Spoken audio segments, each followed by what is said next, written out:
Alléluia, Alléluia, Alléluia, Alléluia, Alléluia, Alléluia.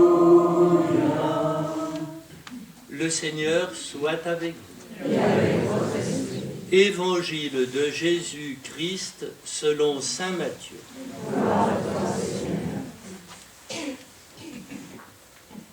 En ce temps-là, Jésus disait à ses disciples, « Vous avez appris qu'il a été dit œil pour œil et dent pour dent.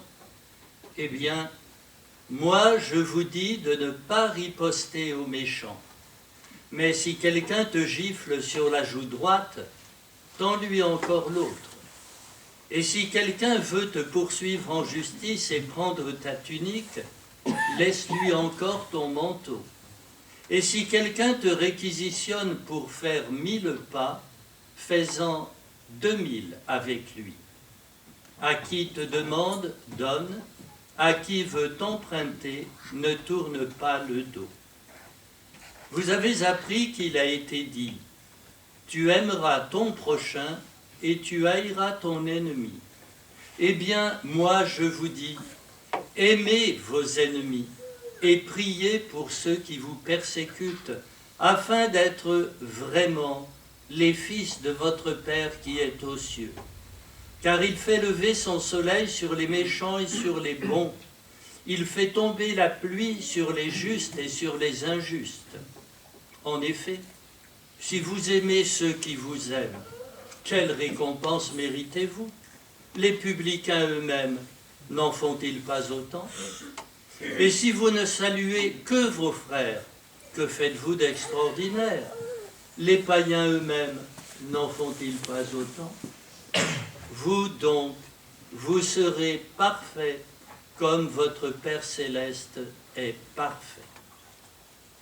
Acclamons la parole de Dieu. Louange à toi, Seigneur Jésus.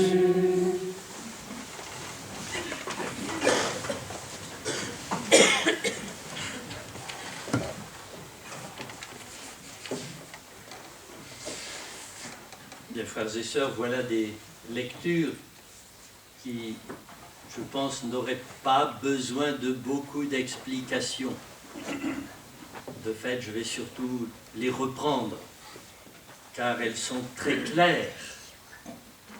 Elles sont encourageantes parce qu'elles nous montrent, elles nous rappellent la grandeur de notre vocation de chrétien. Et puis aussi, elles nous tirent un peu les oreilles. Qui, de temps en temps, n'a pas envie de riposter aux méchants, n'est-ce pas?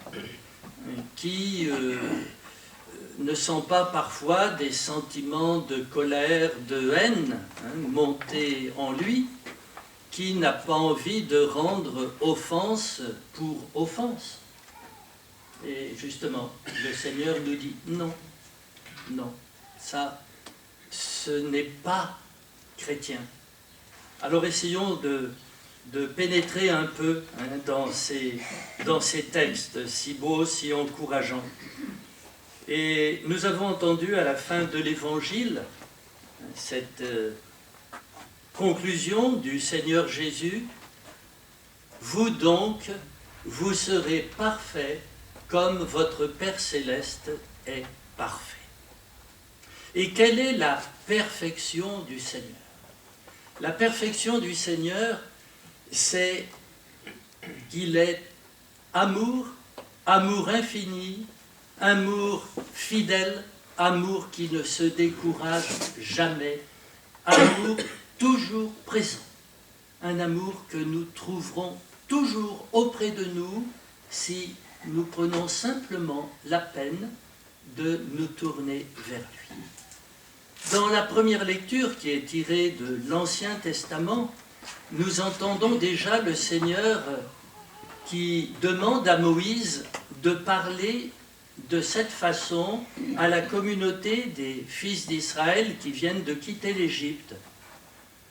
Le Seigneur dit à Moïse, « Tu leur diras, soyez saints, car moi, le Seigneur votre Dieu, je suis saint.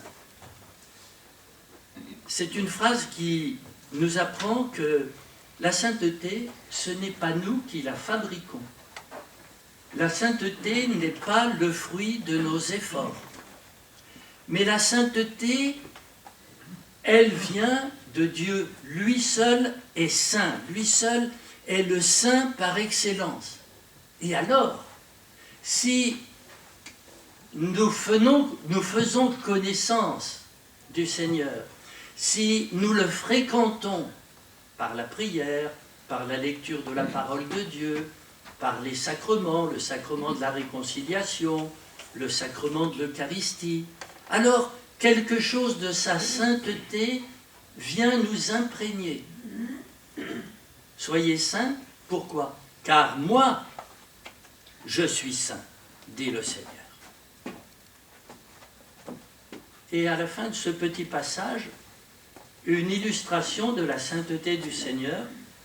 Tu aimeras ton prochain comme toi-même, je suis le Seigneur. Tu aimeras parce que moi, je te donnerai la capacité d'aimer. Moi qui suis amour, je viendrai en toi et je te rendrai semblable à moi. Et c'est dans ce sens qu'il nous faut prendre les dernières paroles de l'Évangile d'aujourd'hui. Vous donc, vous serez parfaits comme votre Père céleste est parfait. Et nous avions entendu comment Jésus nous dit dans cet évangile que nous devons toujours grandir dans l'amour. On n'a jamais fini d'aimer, c'est un peu l'ennui du commandement de la charité. L'amour de Dieu et l'amour du prochain. On ne peut pas le soir se coucher en disant « ouais, chouette, j'ai aimé, ça y est, je suis tranquille ». Ben, c'est pas si simple. Je crois qu'on peut se coucher le soir en disant « Merci Seigneur, parce qu'aujourd'hui tu m'as aidé à aimer, tu m'as aidé à pardonner à quelqu'un qui a été méchant à mon égard, tu m'as aidé à rendre service, tu m'as aidé à obéir à papa et à maman. Merci Seigneur, aujourd'hui j'ai aimé, mais je me rends compte que je peux aimer encore davantage. Ce n'est jamais terminé. Pourquoi? Eh bien parce que non seulement notre modèle, mais celui qui nous communique sa sainteté, son amour, c'est le Seigneur lui-même. Et le Seigneur est infini en amour. Mais évidemment, c'est une croissance qui nous fait du bien et qui fait du bien autour de nous. Vous avez appris qu'il a été dit œil pour dent, dent pour dent. Moi, je vous dis de ne pas riposter aux méchants. Bien. Et Jésus continue. Si quelqu'un te gifle sur la joue droite, tends-lui la gauche. C'est une façon, disons, pédagogique d'expliquer qu'il ne faut pas mettre de mal autour de nous. Que devant le mal, on ne doit jamais répondre par le mal. Et il va un peu plus loin. Si quelqu'un veut prendre ta tunique, eh bien tu lui laisses encore ton manteau. C'est toujours la même dynamique. Tu peux aimer plus. Peux aimer plus. Quelqu'un te réquisitionne pour faire 1000 pas avec lui, eh bien tu en fais 2000. Voilà l'enseignement du Seigneur. Et puis, cette phrase si impressionnante, « Aimez vos ennemis ». Dans l'histoire de l'Église, il y a plein d'anecdotes dans la vie d'hommes, de femmes, des saints, des saintes, mais aussi certains qui ne sont pas connus, comme on ne les connaît pas, et qui, à un moment de leur vie, eh bien, ont aimé vraiment un ennemi. Par exemple, se sont mis à prier pour eux. Vous avez peut-être entendu parler de cette personne d'origine suisse, mais qui vivait en France. Elle avait 17 ans sur la ligne de démarcation pendant la dernière guerre mondiale, et dans sa jeunesse et son enthousiasme, elle aidait, comme elle vivait au bord d'une rivière, elle aidait les aviateurs anglais qui avaient été abattus au-dessus de la zone occupée, elle les aidait à passer en zone libre. Et finalement, les Allemands en plus, c'était une excellente pianiste. Et les Allemands lui avaient demandé d'aller jouer du piano pour eux. Et elle écoutait toutes les conversations parce qu'elle connaissait l'allemand. Et puis elle rapportait ça à la résistance. Finalement, elle a été arrêtée et elle a été torturée par un officier, un médecin, SS. Et elle lui a tenu tête. Il a complètement démoli par ses tortures son système nerveux. Elle lui tenait tête, elle lui disait « Je ne comprends pas comment un être humain peut faire ce que vous faites alors que nous sommes faits pour aimer. » Et elle lui disait ça, elle lui disait ça. Et elle s'est mise, à partir de ce jour-là, à prier, prier, aimez vos ennemis, priez pour ceux qui vous persécutent. Tous les jours, elle a prié pour lui.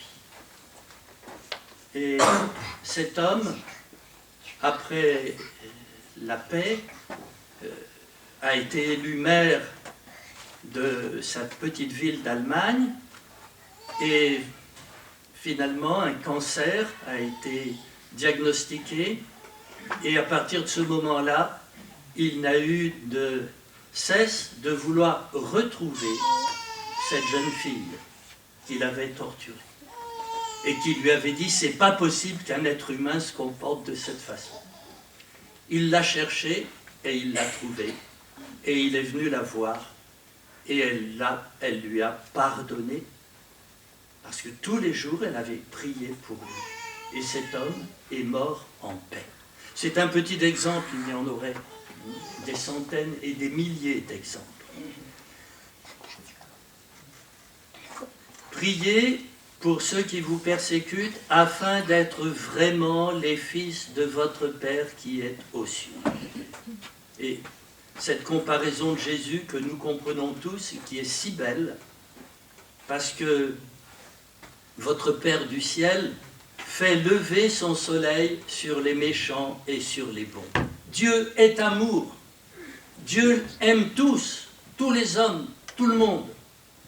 Il fait tomber la pluie sur les justes et sur les injustes. Vous donc, vous serez parfaits comme votre Père céleste est parfait. Et enfin, je termine, frères et sœurs, avec les premiers mots de saint Paul dans le passage de sa première lettre aux Corinthiens que nous avons entendu, quand il dit, et ça ne vaut pas seulement pour les Corinthiens de cette époque, c'est pour nous tous. Ne savez-vous pas que vous êtes un sanctuaire de Dieu? Le sanctuaire, c'est le lieu saint. Le mot le dit. Et que l'Esprit de Dieu habite en vous. Et un peu plus loin, le sanctuaire de Dieu est saint, et ce sanctuaire, c'est vous. Dieu nous communique sa sainteté. Dieu, amour, met son amour dans nos cœurs. Et en ce sens, nous sommes chacun, chacune, si nous sommes fidèles à la grâce de notre baptême, un sanctuaire. Dieu habite en nous. Et aujourd'hui, d'une façon plus particulière, pour honorer, bien le Seigneur viendra, le Seigneur qui est déjà dans son cœur, bien sûr, par sa grâce, mais le Seigneur viendra se communiquer à lui dans la Sainte Communion. Et toi, Honoré, qui es déjà un sanctuaire de Dieu, tu deviendras encore davantage un sanctuaire de Dieu. Et tout ce que nous avons entendu précédemment, tu seras appelé jour après jour avec l'aide de ton papa, de ta maman, de tes frères, de ta sœur quand elle sera plus grande. Tu seras appelé à perfectionner, à embellir le sanctuaire de ton cœur, tu vois. Donc, quand tu verras que tu as envie de taper ton frère, tu ne le taperas pas. Quand tu verras que tu as envie de tirer les cheveux de Rosalie, tu ne les tireras pas. Et puis, si tu l'as fait, eh bien le soir, avant la prière du soir, au moment de la prière du soir, tu demanderas pardon. Et oui, voilà. Et c'est comme ça que tu embelliras chaque jour le sanctuaire de ton cœur. Que le Seigneur, frères et sœurs, nous aide à chacun, chacune, à être parfait comme notre Père céleste est parfait.